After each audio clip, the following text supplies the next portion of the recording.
ने ही उसका उद्घाटन किया था, ओपनिंग भी उनके हाथों से ही हुआ था। तो गुरु भी ने ही जब किया था तो उसमें तो कोई देखने की बात ही नहीं थी।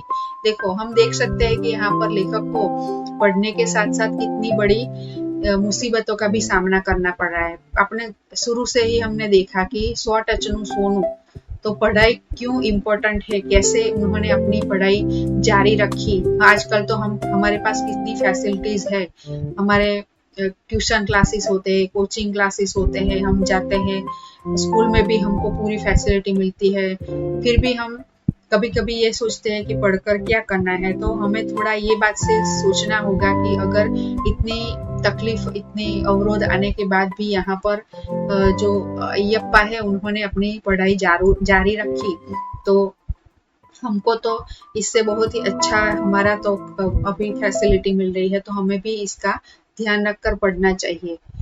तो આજે અમારે ઘર જેવા સંબંધ છે, मतलब जो उनका मालिक था उसके साथ बहुत ही अच्छे रिलेशन थे।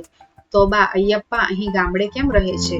तो बा अय्यप्पा અહીં ગામડे કેમ રહે છે मतलब, तो उन्होंने वहां पर मुंबई में अपनी होटल की थी, तो यहाँ गाँव में क्यों आए थे वो? ઉત્તમ્માના ભરાવદાર મોં પર શીળું સ્મિત રેલાયું।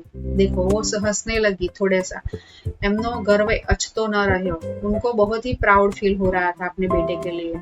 मने कहे पछी तो अय्यप्पाए मुंबई में घणी होटलों खोली। देखो एक होटल के बाद उनका किस्मत चमकने लगी, उन्होंने एक के बाद ज्यादा होटलें खोली।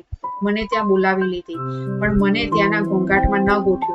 हूँ तो आ धरतीनी पैदाश, મને મારા देश, मारा खोराक ने भाषा वगर मुंबई में वहमू लागे मुझे कठिन लगने लगा। देखो जो अय्यप्पा है उसने एक के बाद एक ज्यादा होटलें शुरू की, और उसकी माता जो थी कुतम्मा, उनको भी वहां पर बुला लिया। लेकिन जो गांव में रहकर कुतम्मा ने बड़ी हुई थी, तो उनको सिटी मुंबई में अच्छा नहीं लग रहा था। तो वो ऐसा बोल रही है कि भाषा क्या क्या अलग था, धरती नी पैदाश અને મારા દેશનો મારા ખોરાક ને ભાષા વગર, मतलब मेरे यहाँ का जो खाना पीना रहना है वो मुझे मुंबई में वहां पर अच्छा नहीं लगा।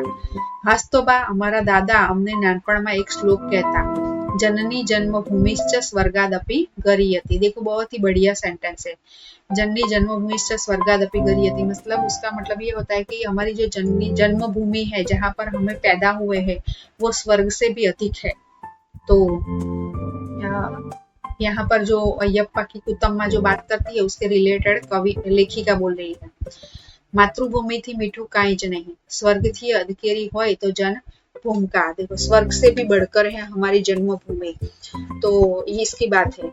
कुतम्मा कहे, तू तो बहन भणेली એટલે તને આવું બધું રૂપાળું બોલતા આવડે, પણ મને તો મારો અંતરાત્મા સાદ કર્યા કરે। તારે ગામ પાછી જા અને તારા માણસો માટે કંઈક કર। તો આ જન્મારો લેખે લાગે। મેં તો અય્યપ્પાને વાત કરી એટલે એને મારી વાત ગળે ઉતરી। 10 વર્ષ પહેલા મારો દીકરો એના દીકરાને બધું સોંપીને 55 વર્ષની ઉંમરે અહીં कायम માટે આવી ગયો। देखो अय्यप्पा के जो बेटा था वो उसको सौंप कर वो अय्यप्पा भी वो गांव में वापस आ गया था। ऐसी कुतम्मा बात कर रही है, क्योंकि उनको ऐसा लगता था कि मेरे वतन के लिए मुझे कुछ करना है, क्योंकि जन्मभूमि जो होती है स्वर्ग से भी बढ़कर होती है। बा मुंबई में तो एमने धंधामांथी टाइम नहीं મળતો હોય અને અહીં साव नवराधूप થઈ ગયા હશે नहीं, मतलब वहां पर तो बहुत उन्होंने काम किया था। नवराधूप मतलब बहुत ही ऐसे कुछ बिना कुछ काम किए कैसे उनको अच्छा लगता था ऐसा। मुंबई रह्या પછી आवा उंधरेटा छेवाड़ाना गाम में रहવું शी गमे। मुंबई में इतनी बड़ी सिटी में रहने के बाद यहाँ पर कैसे अच्छा लगता होगा। माराथी पूछ्या वगर न રહેવાયું। जो सुधा मूर्ति थी लेखिका, उन्होंने पूछा। कुतम्माए કહ્યું, અય્યપ્પાએ મને એક દિવસ પૂછેલું, બા મારી પાસે અઢળક પૈસો છે, તું કહે તેમાં વાપરવો છે। તે મને પેટે પાટા બાંધીને એકલવાયુ જીવીને મને હિંમત દઈને શહેર જવા દીધો તો હું લાયક બન્યો। તારા રહ્યા સહ્યા દાગીનાએ મેં તે મને કોલેજ મોકલવા માટે વેચી દીધેલા, એ કેમ કરીને भूलूं। देखो कुतम्मा बोलती है कि एक बार अय्यप्पा ने मुझे पूछा था कि बा मेरे पास बहुत ही पैसे हैं और आपने बहुत ही दुख झेलकर मुझे पढ़ाया है। अपने जो जेवर थे दागीना मतलब जेवर जो भी उनके पास ऑर्नामेंट्स थे सोने के, वो सभी उन्होंने बेचकर भी उन्हें पढ़ाने में लगा दिया था पूरा पैसा। तो ये सब मैं कैसे भूल सकता हूँ, ऐसा अयप्पा बोल रहा है। तो अभी इसकी कृतज्ञता हम देखते हैं कि माता पिता कितना भी कर ले तो बेटे कभी कभी ऐसा, आपने हमारे लिए किया ही क्या है, लेकिन यहाँ पर अयप्पा ने ऐसा नहीं सोचा। उन्होंने बोला कि माँ आपने मेरे लिए बहुत ही किया है, भूख ठंडी गर्मी सब दुख झेले हैं, તે ભૂખ્યા સુઈને મને ભાવતા ભોજન જમાડ્યા છે બા। मतलब माँ भूखी रहकर अपने बेटे को खाना खिलाती है। तारे जेटला दागीना हवे घड़ावा होय तेटला घड़ाव। मतलब कि माँ ने जो अपने जो सोने के गहने थे वो गहने बेचकर पढ़ाया था, तो अभी मेरे पास तो इतना पैसा आ गया है कि तुम जितना सोने के जितने भी गहने बनवाने हो वो बना सकती हो। मैं मारा दीकरा ने कहूं बेटा 100% सोनू घरेणु तो एक ज छे भणतर। देखो आपको एग्जाम में भी कभी कभी निबंध आ सकता है कि पढ़ाई का क्या महत्व है, भणतर नु महत्व, ये बात बताई है। तो पढ़ाई सबसे बड़ा सोना तो क्या है, तो पढ़ाई है। बेटा 100% सोनू घरेणु तो एक ज छे भणतर। હું નાની હતી ત્યારે જે માસ્તરના બાગમાં મજૂરીએ જતી તે ઘણીવાર કહેતા સમય જતો જાય એમ બધુંય નાશ પામે, रूप संपत्ति फूलों के रांधेलू धान। मतलब समय के साथ सब कुछ नष्ट हो जाता है, लेकिन पढ़ाई कभी भी नष्ट नहीं होती। पढ़ाई हमारे पास जो ज्ञान है वो कभी भी नष्ट नहीं होता, क्योंकि अयप्पा ने जो जीवन रूपी ज्ञान प्राप्त किया था वो बहुत ही बड़ा था।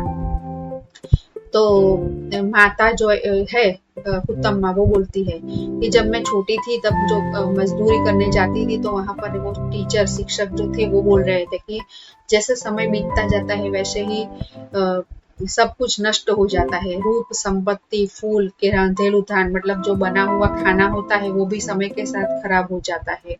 रूप यानी कि कोई बहुत ही यंग होता है वो बूढ़ा होता है, बूढ़ा तो होता ही है समय आने पर। संपत्ति किसी के पास कभी कभी ज्यादा पैसा रहता है तो कभी कभी कुछ भी नहीं रहता, ऐसा भी एक समय आ जाता है।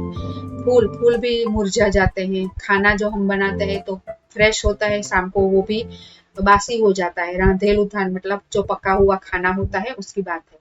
तो ये सब समय के साथ सब नष्ट हो जाता है, पण भणतरनु खानदानीनु तेज जेना मोह पर होय ते कदीए घयडू न थाय। देखो भणतरनु तेज मतलब जो ब्राइटनेस होती है खानदानी की, जो ब्राइटनेस मतलब जो अतिथि देवों की भावना, यहाँ पर हमने शुरुआत से ही देखा कि अयप्पा और कुतम्मा और अयप्पा की पत्नी ये तीनों की जो खानदानी थी, उन्होंने मेहमान का जो स्वागत किया था उससे हम देख सकते हैं कि वो खानदान थे।